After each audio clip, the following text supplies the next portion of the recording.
It's exactly what it looks like, Logan, she said, her voice devoid of emotion. I'm leaving you, and I'm taking half of everything. Half? I repeated, my voice a choked whisper.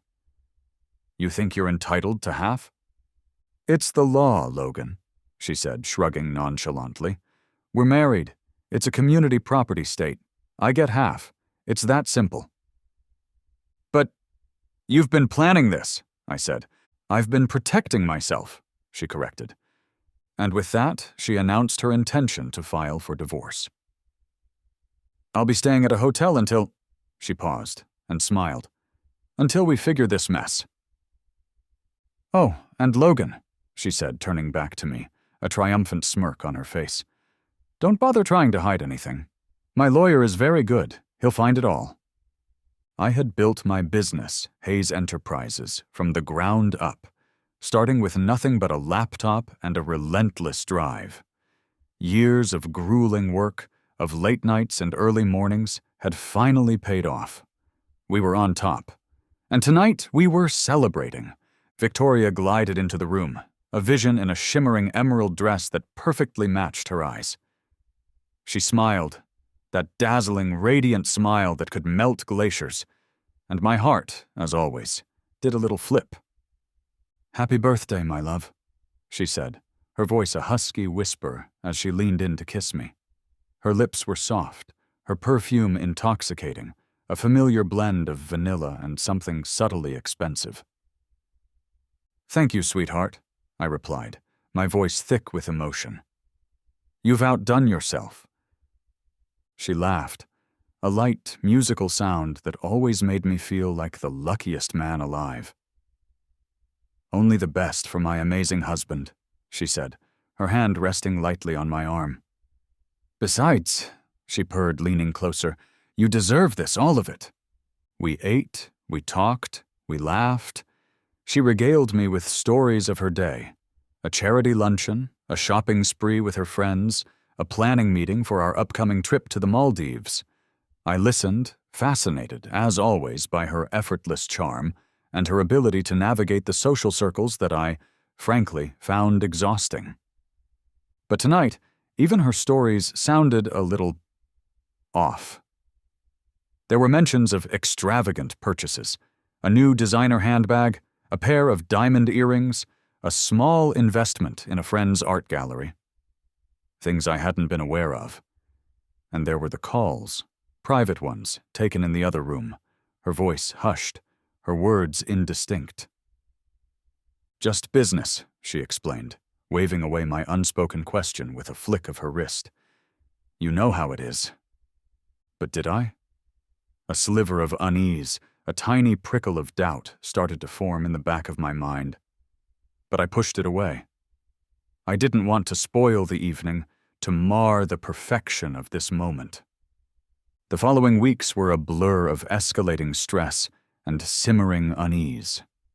My carefully constructed world, the one I had built with sweat and sacrifice, seemed to be subtly, insidiously, unraveling. Business deals that had seemed like sure things inexplicably fell through. Key clients, long-standing relationships built on trust and mutual benefit, suddenly became distant, evasive, eventually pulling out of contracts altogether. The economy, which had been booming for years, took a sudden, unexpected downturn, throwing markets into chaos and eroding investor confidence. It's just a temporary setback, Logan, I told myself repeatedly, trying to maintain a facade of calm control. I'll fix it, I always do. I was working harder than ever, putting in even longer hours, desperately trying to plug the holes in the sinking ship that was Hayes Enterprises. But the harder I worked, the more things seemed to slip through my fingers. It was like trying to hold water in a sieve, a futile, exhausting exercise. Meanwhile, Victoria's spending continued unabated, seemingly accelerating in direct proportion to my growing financial anxieties. She'd come home laden with shopping bags from designer boutiques, excitedly showing off her latest acquisitions, a new Hermès scarf, a pair of Louboutin heels, a ridiculously expensive piece of modern art that I found utterly incomprehensible. "It's an investment, darling," she'd explain, airily, when I questioned the purchases. Gently, of course, always gently. "These things appreciate in value. And besides, we need to maintain appearances. It's important for your business." Maintaining appearances. The phrase grated on my nerves, a constant reminder of the superficiality that had crept into our lives, into our marriage. I started to feel a growing unease, a sense of disconnect, a suspicion that I was living with a stranger. One evening, after a particularly grueling day at the office, I came home to find Victoria on the phone, her voice hushed, her back to me. "I told you it's all taken care of," she was saying. "He suspects nothing. Just be patient. A few more weeks, and it's all ours." She turned, saw me standing there, and quickly ended the call. Her face flushed, a mixture of guilt and defiance in her eyes. "Who was that?" I asked, my voice carefully neutral, trying to mask the sudden surge of suspicion that flooded through me. "Just a friend," she replied, avoiding my gaze. "We were discussing a charity event." It was a lie, and we both knew it, but I didn't press her. Not yet. I was starting to see the cracks in the facade, the carefully constructed illusion of our perfect life. But I wasn't ready to confront the truth. Not yet. The discovery happened, as these things often do, by accident. I was looking for a specific document, a contract for a deal that had recently fallen through, and I stumbled upon a file hidden deep within Victoria's closet, tucked away behind a stack of designer shoeboxes. My hands trembled as I opened the file, my heart pounding a frantic rhythm against my ribs. The statements detailed a series of extravagant purchases, shockingly large sums of money spent on luxury goods, expensive trips, and investments. There were payments to high-end boutiques, jewelry stores, five-star hotels in exotic locations. There were large sums transferred to offshore accounts I didn't recognize. There were receipts for items I had never seen, gifts I had never received, and then I saw it. A recurring payment to a company called Thorne Investments, Julian Thorne, my business rival. The man I had always considered a competitor, but never a personal threat. It can't be true. The thought screamed in my mind, a desperate denial of the reality that was unfolding before me. Not Victoria. I dug deeper, driven by a sickening sense of dread. I found emails, printed out and tucked away in a separate folder. Emails between Victoria and Julian, their words explicit, their intentions undeniable. They were lovers, and they were planning something big, something that involved my money, my business, my life. "She never loved me," a voice inside my head said, the words like knives to the heart. I confronted her that evening. The evidence spread out on the dining room table, a damning indictment of her betrayal. I didn't shout, I didn't rage, I simply presented her with the facts, my voice shaking with a mixture of anger, disbelief, and a profound sense of loss. "Explain this, Victoria," I said, my voice low and controlled, barely masking the turmoil within. She didn't even try to deny it. She didn't feign surprise or offer a clumsy excuse. She simply looked at me, her expression cold, defiant, and utterly unapologetic. "It's exactly what it looks like, Logan," she said, her voice devoid of emotion. "I'm leaving you, and I'm taking half of everything." The words hit me like a physical blow, knocking the wind out of me. I had suspected, I had feared, but hearing it spoken aloud, so coldly, so cruelly, was devastating. "Half?"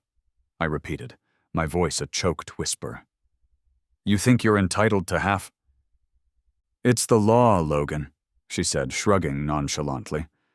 "We're married. It's a community property state. I get half. It's that simple." "But "You've been planning this?" I said, gesturing to the documents spread out on the table. "You've been stealing from me, cheating on me, plotting with him." My voice trailed off, unable to even speak Julian's name. "I've been protecting myself," she corrected, her voice sharp, her eyes flashing with anger. "I've been ensuring my future. You were so obsessed with your work, with your precious business, that you forgot about me. I was just an afterthought." "An afterthought?" I repeated, incredulous. "I built everything for us, Victoria, for our future." "Your future, Logan," she sneered. "Not mine.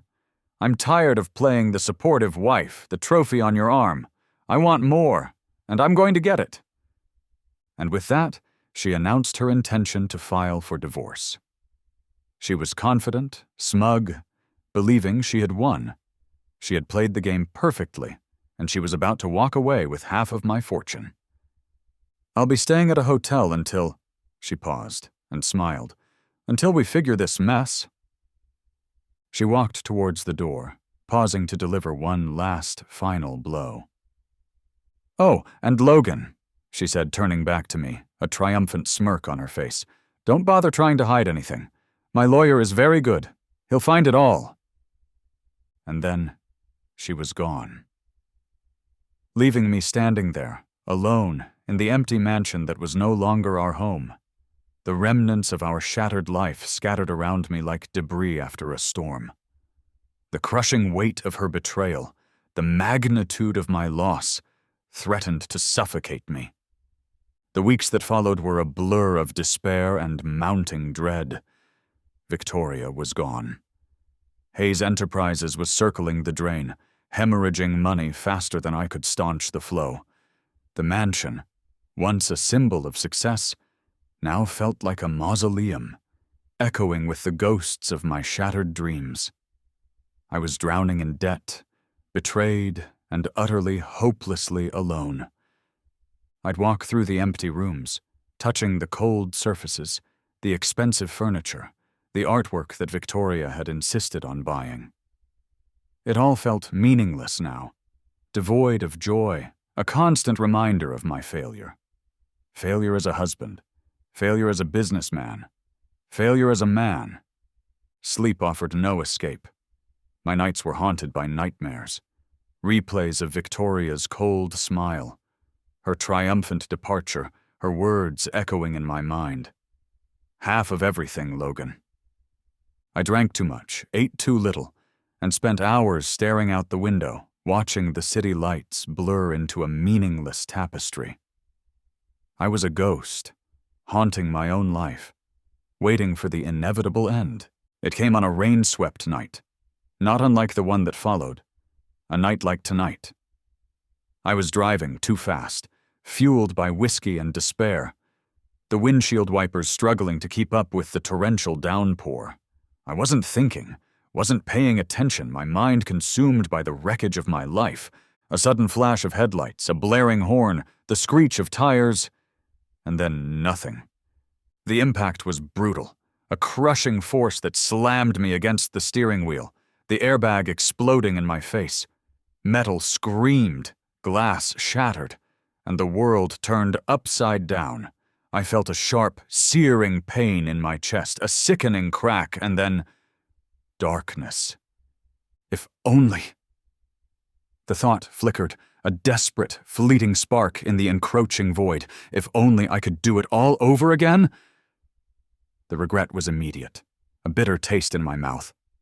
Regret for trusting her, for loving her, for giving her everything. Regret for not seeing the truth, for not protecting myself. And then, the anger.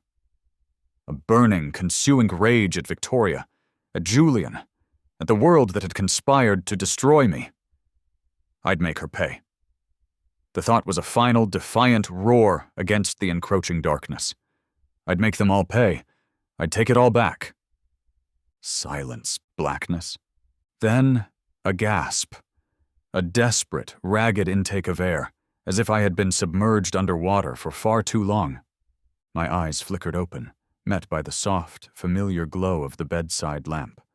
I was lying in my bed, the silk sheets smooth against my skin, the scent of lavender and Victoria's perfume, filling the air.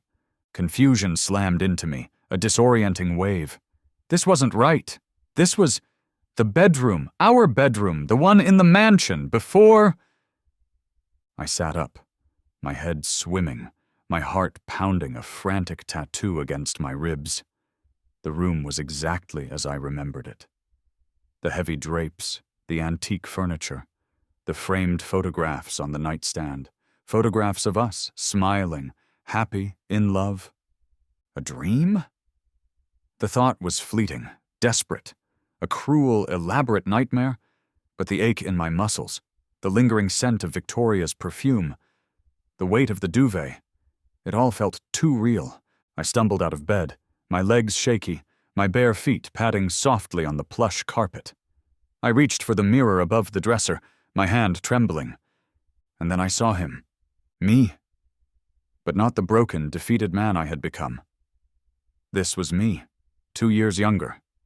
The lines of stress and despair that had etched themselves onto my face were gone, replaced by a youthful smoothness, a hopeful gleam in my eyes. My hair was thicker, darker, the gray at my temples less pronounced. I touched my face, my fingers tracing the unfamiliar contours, the absence of the weariness that had become my constant companion. 2 years. I'm back. The words echoed in my mind, a silent scream of disbelief and dawning realization. It wasn't a dream. It wasn't a hallucination. It was real. Somehow, impossibly, I had been given a second chance. A chance to rewrite my history, to undo the mistakes, to avoid the catastrophe that had been Victoria Monroe. The memories flooded back, sharp and vivid, a torrent of pain, betrayal, and loss. The divorce, the financial ruin, the accident, the darkness. It was all there, etched into my mind, a permanent reminder of what I had lost, of what she had taken. The next few weeks were an exercise in controlled deception, a performance so flawless that even I almost believed it. I slipped back into the role of the loving, devoted husband, with an ease that both surprised and disgusted me. I showered Victoria with affection, compliments, and small, thoughtful gifts. I listened patiently to her endless chatter about shopping sprees, social events, and the latest gossip, pretending to be interested, engaged, even amused. "You're so sweet, Logan," she'd purr, snuggling up to me on the sofa, her fingers tracing patterns on my chest. "I'm so lucky to have you." Lucky? The word echoed in my mind, a bitter mockery of the truth. She thinks she's fooling me. She has no idea. I was playing the long game, and she was just a pawn in my meticulously crafted plan. I paid particular attention to her interactions with Julian Thorne. I attended business events with her, forcing myself to smile and shake his hand, to engage in polite conversation, all the while feeling a cold fury burning beneath the surface. I saw the way they looked at each other, the subtle touches, the coded messages hidden within their seemingly innocent banter. He's her lover, her accomplice, her future. Or so they thought.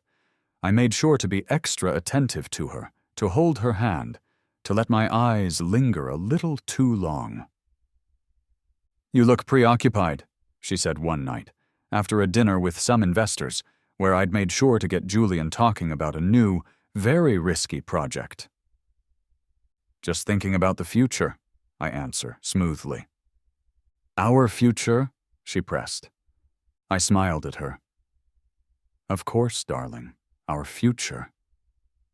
One morning, while she was in the shower, I accidentally stumbled upon a receipt for a ridiculously expensive piece of jewelry, a diamond bracelet I had certainly never given her. I tucked it away, adding it to my growing collection of evidence. Every lie, every secret, every extravagance. It's all ammunition. And I was collecting it, storing it, waiting for the perfect moment to unleash it. I started discreetly moving assets, transferring funds to offshore accounts, setting up shell corporations with names that bore no connection to me or Hayes Enterprises. I was creating a financial labyrinth, a maze of legal entities designed to protect my wealth from Victoria's grasping hands. I consulted with a lawyer, a sharp, discreet woman named Miss Alvarez, explaining my situation, omitting the time travel, of course, and outlining my plan. "I want to make sure she gets nothing," I told her, my voice hard, my eyes cold.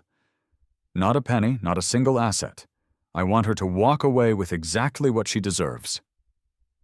Miss Alvarez, a woman who had seen it all in her years of practicing family law, simply nodded.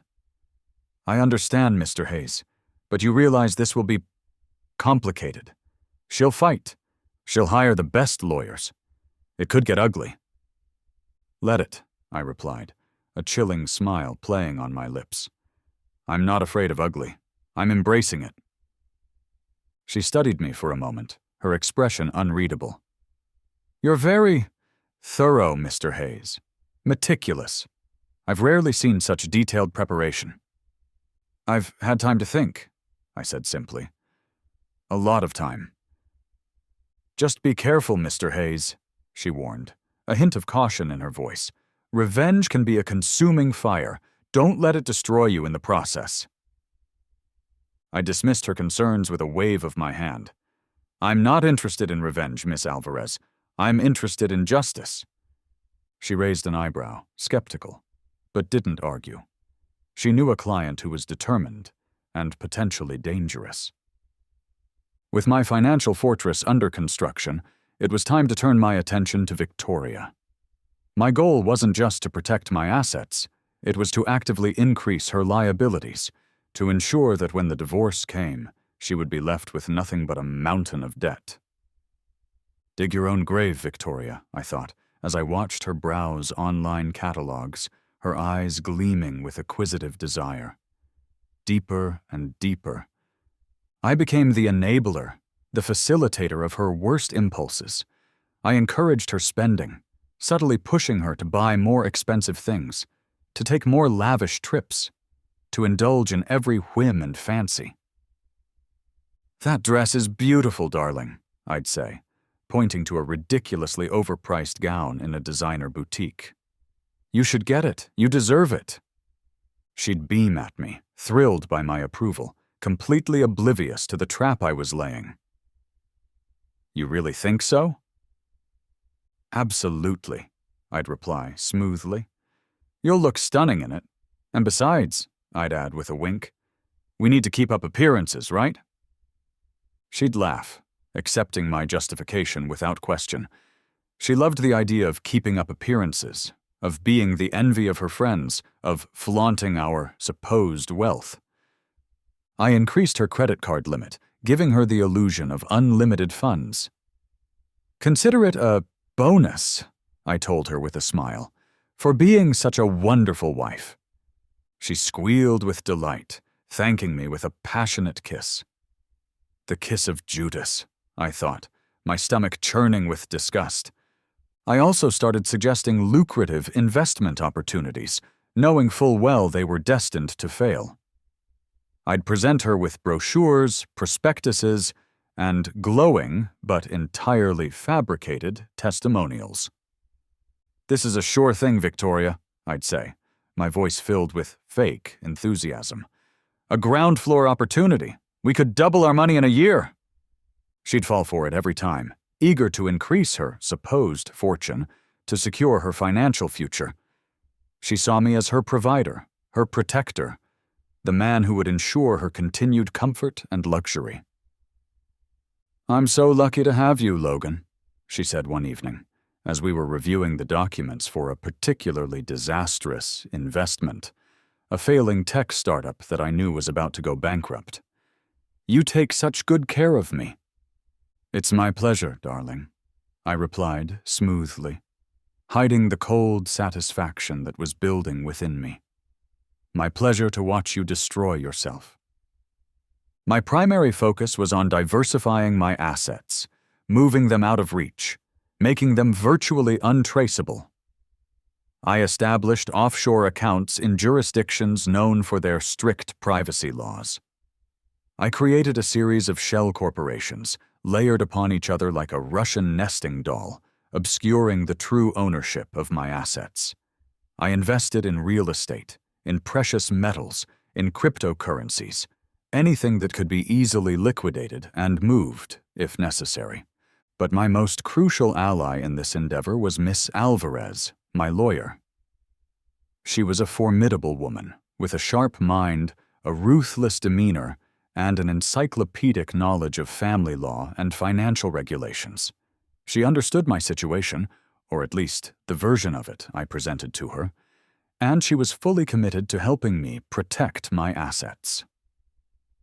"Mr. Hayes," she said during one of our meetings, her eyes fixed on mine, "you've done an excellent job of preparing.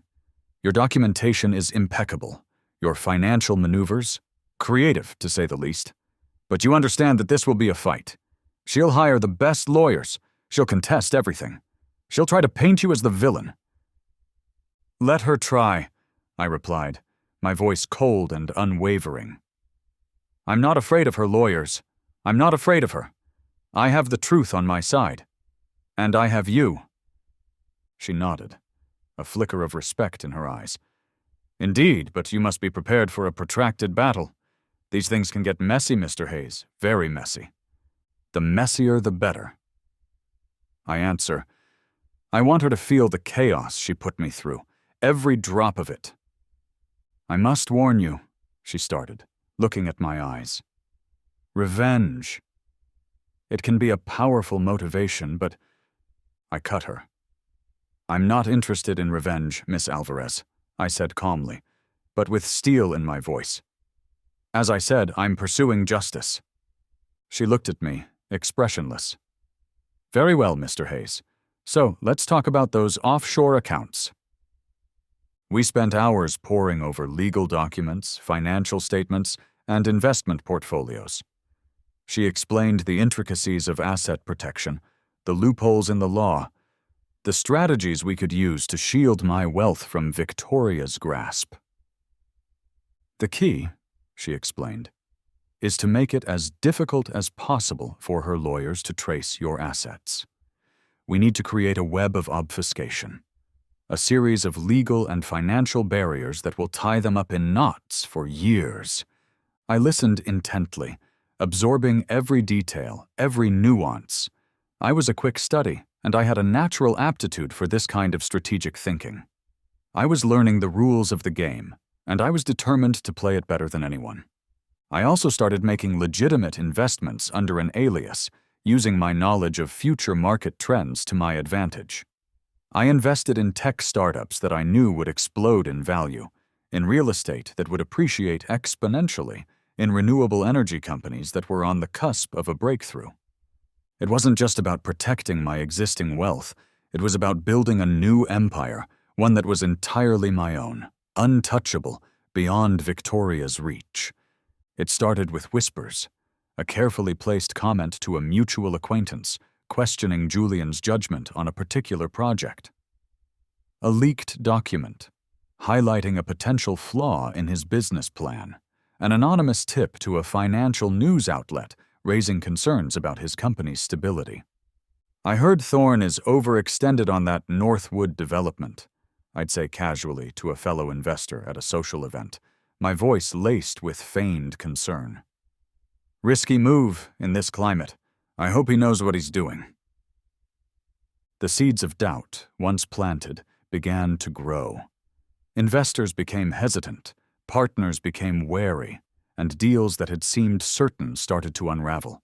Julian, I knew, was a man built on confidence, on the perception of success. And I was systematically dismantling that perception brick by brick. But it wasn't enough to just undermine him financially. I wanted to get under Victoria's skin, to make her question her choice, to make her see the true nature of the man she had chosen over me.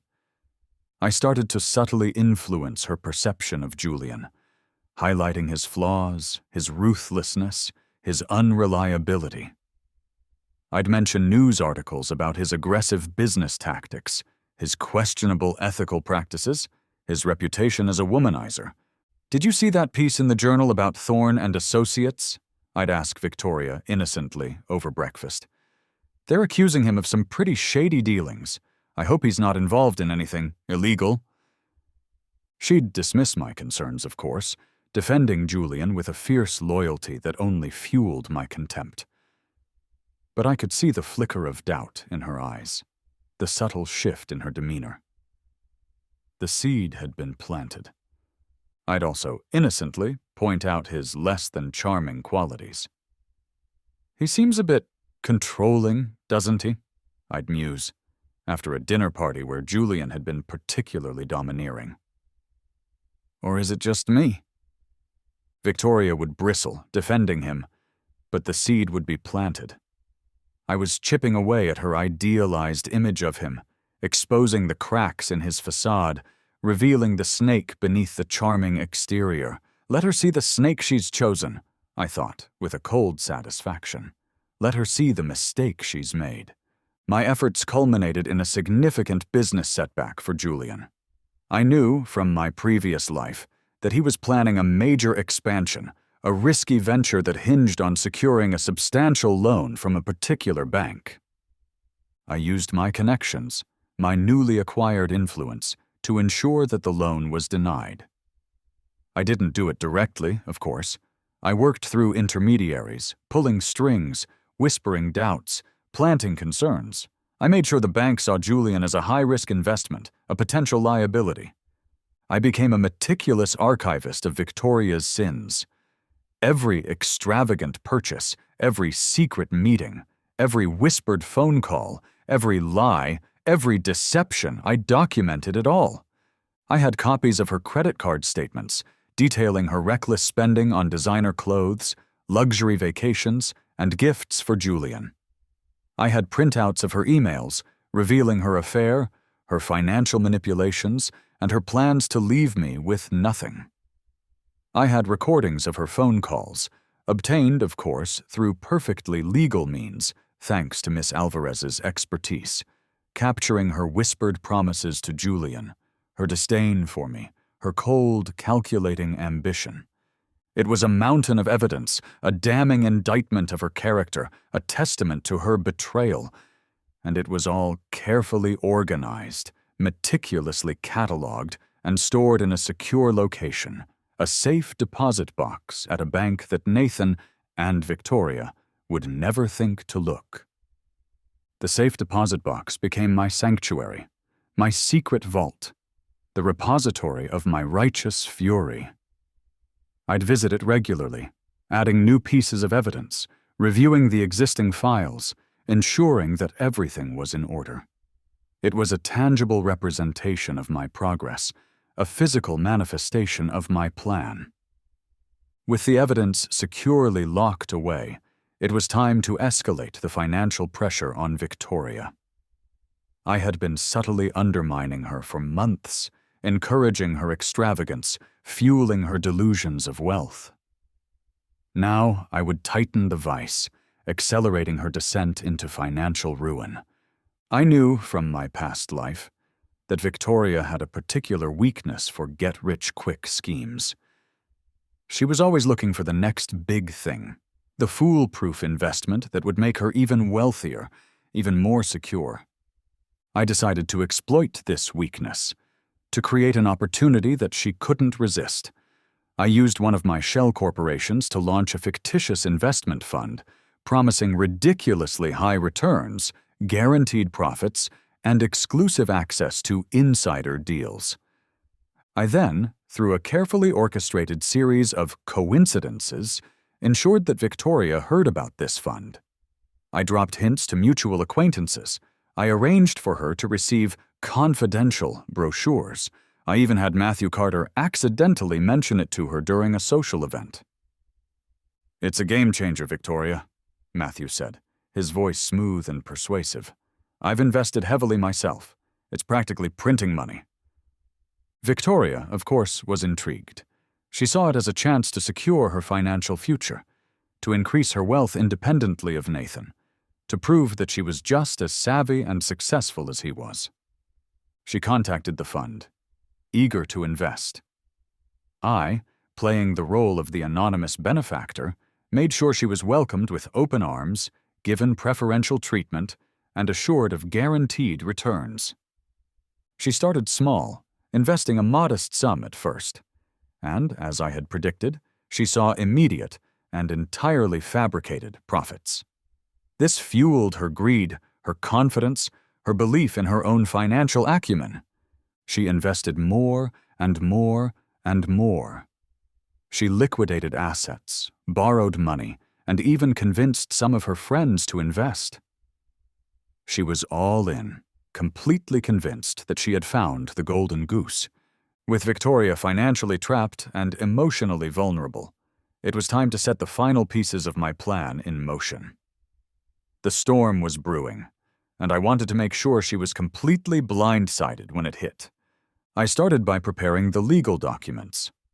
I met with Miss Alvarez, my lawyer, going over every detail of the divorce proceedings, ensuring that everything was in place. "She'll fight, you know," Miss Alvarez warned, her expression serious.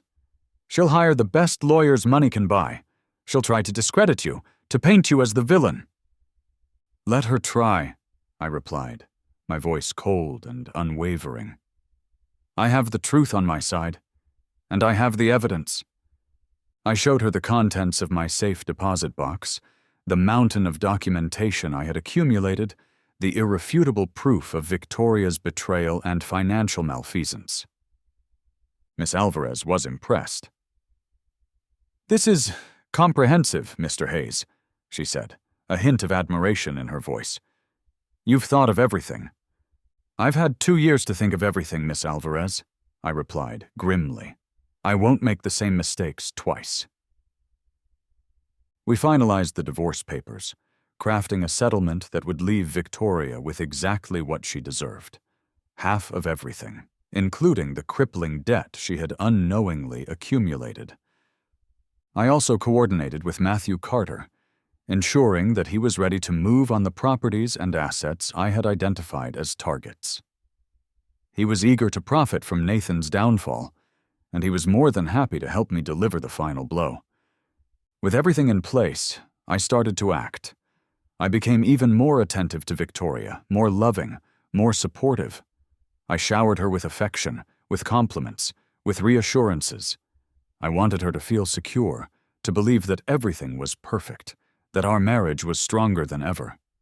This was, I am fully aware, a despicable thing to do, but it was all part of the game. "You're the best husband in the world, Logan," she said one evening, snuggling up to me on the sofa, her head resting on my shoulder. "I don't know what I'd do without you." "You'll never have to find out, darling," I replied, smoothly, stroking her hair, my voice filled with fake tenderness. "You have no idea, Victoria. You have absolutely no idea." I even started to confide in her about my business troubles. "Things are a bit tight right now, Victoria," I said one evening, my voice carefully modulated to convey concern without alarm. "We might have to scale back a little, just for a while." I told her in detail about Project Phoenix. She was sympathetic, of course, offering words of encouragement, assuring me that she didn't care about money, that she loved me for me, not for my wealth. "Liar," I thought, my stomach churning with disgust. "You care about nothing but money." The day Victoria filed for divorce was, ironically, a beautiful one. The sun was shining, the birds were singing, and the world seemed to be celebrating the impending destruction of my marriage. She did it with a flourish, of course.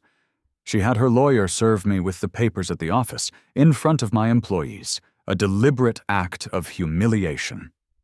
She wanted to make a statement, to show me that she was in control, that she was the one calling the shots. I played my part perfectly. I acted shocked, heartbroken, devastated. I let my colleagues see my feigned distress, my fake confusion, my utterly fabricated despair. "I don't understand," I stammered, clutching the divorce papers in my trembling hand. What happened? What did I do?" My employees offered their condolences, their awkward attempts at comfort, their pitying glances. They believed I was a broken man, a victim of a cruel and calculating woman. They had no idea that I was the one pulling the strings, that I had orchestrated this entire scenario. I called Victoria, my voice choked with fake emotion. "Please, Victoria," I begged. "Tell me what's going on. What can do? Don't do this, please." She was cold, dismissive, utterly unmoved by my pleas. "It's over, Logan," she said, her voice devoid of any warmth or affection. "I'm done. I want a divorce, and I want half of everything." "But why?" I asked, knowing the answer but wanting to hear her say it. "What about us? What about our life together?" "There is no us, Logan," she replied, her voice sharp and cutting. "There never was. You were just convenient, a means to an end." She then hung up, making the click of ending call be a final blow. I let the silence hang in the air, letting the weight of her words sink in. Then, I slowly lowered the phone, my expression carefully composed. Oscar-worthy, I thought, with a grim satisfaction. Even I have to admit. I had played my part to perfection. I had given her exactly what she wanted. The illusion of vulnerability. The appearance of defeat. That evening, we met with our respective lawyers to discuss the terms of the settlement. Victoria arrived, dressed in a designer suit, her hair and makeup flawless, her expression smug and confident. She was accompanied by her lawyer, a shark named Mr. Davidson, known for his aggressive tactics and his ruthless efficiency. I, on the other hand, arrived looking defeated, exhausted and with my hair slightly messed up. I was almost late. Miss Alvarez was already there, waiting for me. Victoria barely acknowledged me, her gaze sweeping over me with disdain. She was already anticipating her victory, her imminent wealth, her freedom from the boring life she had shared with me. "Let's get this over with," she said, her voice dripping with impatience. "I have better things to do than waste my time on this." "Of course, Mrs. Monroe," said my lawyer. "Let's proceed." I sat there, silent and seemingly resigned, letting Victoria and her lawyer take the lead. They presented their demands, their outrageous claims, their confident assertions that she was entitled to half of everything I owned. The courtroom was silent, the air thick with anticipation. Victoria sat across from me, her expression a mask of smug confidence. She was dressed in a designer suit, her jewelry sparkling under the harsh fluorescent lights, every inch the picture of a woman about to become very, very wealthy. She radiated an almost palpable sense of entitlement, a certainty that she was about to get everything she wanted. She hadn't even bothered to look at me since we sat down. I, on the other hand, played the part of the defeated husband. I slumped in my chair, my shoulders slouched, my gaze fixed on the table in front of me. I wore a simple, slightly rumpled suit, my tie loosened, my hair deliberately unkempt. I wanted to appear vulnerable, broken, a man on the verge of losing everything. Mr. Davidson, Victoria's lawyer, addressed the judge, his voice smooth and confident, outlining his client's demands. He spoke of marital assets, of community property, of equitable distribution. He painted a picture of Victoria as a devoted wife, a supportive partner, who was simply seeking what was rightfully hers. Lies, I thought, my hands clenched into fists beneath the table. All lies. But I remained silent, letting him weave his web of deception, knowing that it would soon unravel. Then, it was Miss Alvarez's turn. She rose slowly, deliberately, her expression calm and unwavering. She presented a starkly different picture of the marriage, a picture of financial mismanagement, of reckless spending, of hidden debts. "Your Honor," she said, her voice clear and resonant, "while we acknowledge that Mrs. Monroe Hayes is entitled to her share of the marital assets, we must also consider the liabilities." A flicker of confusion crossed Victoria's face. She leaned over to whisper something to her lawyer, who frowned and shook his head. Miss Alvarez continued, laying out the financial records, the credit card statements, the loan documents, the investment reports. She revealed the extent of Victoria's spending, her secret accounts, her disastrous investments. She exposed the mountain of debt that had been accumulating, hidden beneath the facade of our seemingly affluent life. "As per the financial records," Miss Alvarez stated, her voice echoing in the silent courtroom, "the court grants Mrs. Monroe Hayes half of all shared assets, including all outstanding debts." Victoria froze. Her perfectly sculpted eyebrows drew together in a frown. "Wait, what debts?" she asked, her voice losing its composure, a hint of panic creeping in. Miss Alvarez smiled, a cold, predatory smile. "The debts you incurred, Mrs. Monroe Hayes," she said smoothly. "The debts you carefully concealed from your husband." She then proceeded to list them, one by one, each item a blow to Victoria's carefully constructed facade. The maxed-out credit cards, the personal loans, the failed investments, the unpaid taxes. The numbers were staggering, astronomical, far exceeding the value of any assets we shared. "As of last year," Miss Alvarez concluded, her voice ringing with finality, "the Hayes estate has accumulated over $10 million in liabilities. You, Mrs. Monroe Hayes, are now legally responsible for half." The silence in the courtroom was deafening. Victoria stared at Miss Alvarez, her mouth agape, her eyes wide with disbelief and horror. She looked like a deer caught in headlights, stunned, paralyzed, utterly unable to comprehend what was happening. That's not possible," she stammered, her voice shaking. "There must be some mistake." "There's no mistake, Mrs. Monroe," Miss Alvarez said, her voice devoid of sympathy. "These are your debts, and now they're your responsibility." Victoria turned to me, her eyes filled with a mixture of rage, disbelief, and utter despair. "You did this!" she hissed, her voice low and venomous. "You planned this all along!" I met her gaze, my expression cold and impassive. "I gave you exactly what you asked for, Victoria," I said, my voice calm and steady. "Half of everything." I let that sink, enjoying every bit of it. But the bussiness," she started desperately. "It's under a different name, a different holding.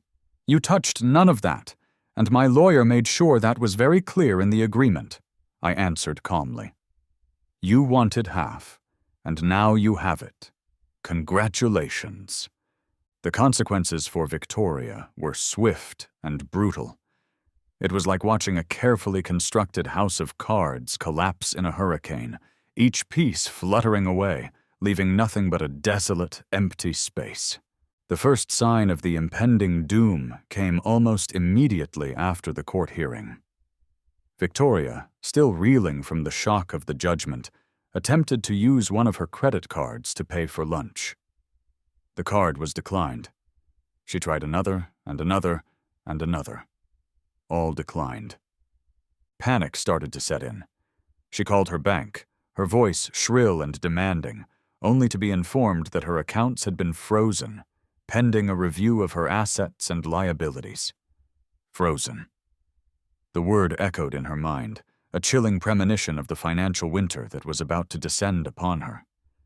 Within days, the carefully constructed edifice of her life began to crumble. Her assets, the luxury car, the designer clothes, the expensive jewelry, the art collection she had so proudly displayed, were seized by creditors. The investments Logan had so thoughtfully encouraged her to make evaporated, revealed to be worthless shell companies designed to drain her funds, not increase them. The most devastating blow, however, came from Julian Thorne. The man for whom she had betrayed her husband, the man who had promised her a future of wealth and happiness, abandoned her without a second thought. He didn't even have the decency to break up with her in person. He sent a text message, a cold, impersonal dismissal, informing her that their relationship was over. He couldn't afford to be associated with someone who was so deeply in debt, he explained. It was bad for his image, bad for his business. So much for true love, I thought, with a grim satisfaction, when I learned of Julian's betrayal, through a source, of course. I was keeping tabs on Victoria's downward spiral. He was a coward, a weasel, a man who valued money and power above all else. And Victoria, in her blind ambition, had chosen him over me. She had traded a genuine, if flawed, love for a hollow, fleeting illusion. She tried to fight, of course. She hired new lawyers, expensive ones, or so she thought. They quickly dropped her when they realized she couldn't pay, and attempted to appeal the court's ruling. She claimed that Logan had manipulated her, that he had hidden assets, that he had tricked her into accumulating debt. But it was hopeless. Miss Alvarez had built an airtight case. The evidence was irrefutable, the documentation impeccable. Every legal avenue Victoria pursued led to a dead end. She was trapped, ensnared in a web of her own making. It was inevitable, I suppose, that Victoria would eventually come crawling back to me. She had nowhere else to turn. She had exhausted all other options. She was desperate.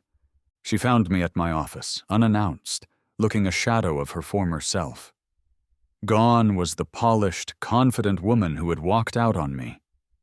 In her place was a haggard, defeated figure, her designer clothes replaced by cheap, ill-fitting garments, her makeup smeared, her eyes filled with a mixture of shame and desperation. "Logan," she said, her voice trembling, her hands twisting nervously. I need to talk to you." I leaned back in my chair, my expression impassive, studying her with a cold detachment. It was a strange sensation seeing her like this, so broken, so vulnerable.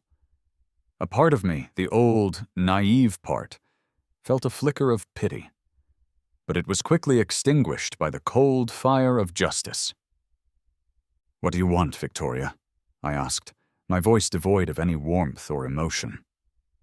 I made a mistake," she stammered, her eyes pleading with me. "A terrible mistake. I didn't mean for it to be like this." She launched into a rambling, incoherent explanation, trying to justify her actions, to blame me, to elicit my sympathy. She spoke of her unhappiness, of her loneliness, of her feeling neglected and unappreciated. She claimed she had been manipulated by Julian, that she had been blinded by love, that she had never intended to hurt me. I listened in silence, letting her words wash over me, feeling nothing but a cold, hard contempt. She was lying, of course. She had always been a liar, a manipulator, a woman driven by greed and self-interest. When she finally ran out of excuses, out of justifications, out of pleas, I finally spoke. "You want my help, Victoria?" I asked, my voice soft but laced with steel. She nodded, tears streaming down her face. "Please, Logan," she begged. "I have nothing. I have nowhere to go. I need your help." I leaned forward, my gaze locking with hers. "You made your bed, Victoria," I said, my voice cold and unforgiving. "Now lie in it." Her face crumpled, the last vestiges of her hope dissolving into despair. She opened her mouth to speak, but no words came out. She simply stared at me, her eyes filled with a mixture of hatred and defeat. "I have nothing to say to you," I continued, my voice flat, devoid of any emotion. You betrayed me. You stole from me. You tried to destroy me. And now you expect me to help you? You expect me to feel sorry for you?" I stood up, my chair scraping against the polished floor, the sound echoing in the silence of the room. "Get out, Victoria," I said, my voice low and menacing. "Get out of my office, and get out of my life." I denied her request, the final denial. She didn't leave, not immediately anyway. She stood there, rooted to the spot, her body trembling, her eyes fixed on mine, a desperate plea etched on her face. "You set me up," she repeated, her voice now a hoarse growl, the tears gone, replaced by a raw, burning anger. Was all of this just revenge? Was that it? Did you enjoy watching me suffer? I met her gaze, my expression calm, composed, utterly devoid of any remorse. It was time for the truth, the final, brutal truth. "No, Victoria," I said, my voice cold and steady. "This wasn't about revenge, although I admit seeing you like this is satisfying." I paused to take a breath. "This was about justice. It was about consequences. I just gave you exactly what you wanted, half of everything I had." She flinched, as if I had struck her. The words hit their mark, exposing the hollowness of her claims, the cruelty of her actions. "But the business," she stammered. "The debt you helped create," I corrected, my voice sharp and cutting. "The debt you incurred with your reckless spending, your hidden accounts, your fraudulent activities. You thought you were so clever, Victoria. You thought you could outsmart me, that you could steal my life and walk away with a fortune." I leaned closer, my voice dropping to a whisper, my eyes boring into hers. "You underestimated me, Victoria. You underestimated my intelligence, my determination, my resourcefulness." I then proceeded to reveal, in detail, the extent of my knowledge. I told her about Julian, about their affair, about their plans to defraud me. I laid bare her lies, her manipulations, her betrayals. "I knew about the offshore accounts, Victoria," I said, my voice dripping with contempt. "I knew about the fake investments, the inflated invoices, the kickbacks. I knew about everything." She stared at me, her mouth agape, her eyes wide with shock and horror. She had thought she was so careful, so discreet, so clever. She had never imagined that I was aware of her schemes, that I was playing my own game, a game she had already lost. You spied on me?" she whispered, her voice barely audible. "I protected myself," I corrected, my voice hard and unforgiving. "I did what any reasonable man would do when he discovered that his wife was a lying, cheating, thieving snake." There was nothing left to say. The truth had been revealed, the lies exposed, the game played out to its bitter end. Victoria stood before me, a broken, defeated woman, stripped of her wealth, her status, her illusions. I looked at her, my expression devoid of any emotion. Pity, anger, regret. All those feelings had been burned away, replaced by a cold, hard emptiness. She was nothing to me now, a stranger, a ghost of a life I no longer recognized. "Get out, Victoria," I said, my voice flat, emotionless. "Get out of my office and get out of my life." She didn't move, didn't speak. She simply stared at me, her eyes filled with a mixture of hatred, despair, and a flicker of something else, fear. She was finally seeing me, really seeing me, for the first time. Not the naive, trusting husband she had manipulated and betrayed, but the man I had become. A man who had survived her treachery. A man who had risen from the ashes of his former life. A man who was capable of anything. I turned my back on her, walking towards the window, my gaze fixed on the cityscape below. The city lights glittered. A vast, indifferent panorama, a reminder of the world that continued to turn, regardless of personal tragedies, regardless of broken hearts and shattered dreams. I heard a soft sob, a muffled whimper, a sound of utter defeat. But I didn't turn around. I didn't offer her comfort or solace or forgiveness. There was nothing left to give.